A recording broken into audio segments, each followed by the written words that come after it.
శబ్దం రాదు.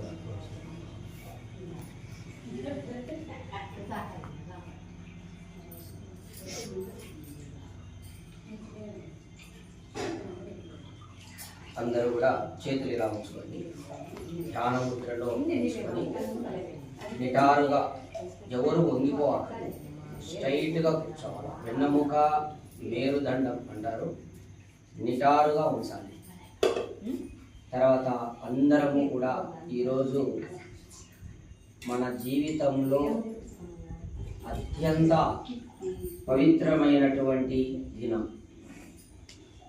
ఎందుకనగా ఏ రోజైతే మనం యజ్ఞంలో పాల్గొంటామో ఆ రోజు మన జీవితంలో ఒక పవిత్రమైన దినం.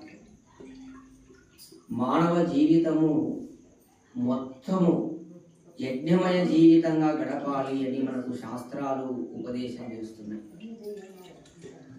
కాబట్టి నిత్యము ప్రతిరోజు మనం యజ్ఞంలో పాల్గొనాలి. మనము చేసే ప్రతి కర్మ యజ్ఞ రూపకం కావాలి.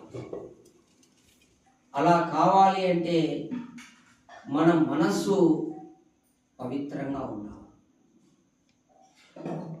మన మనస్సు ఎప్పుడు పవిత్రంగా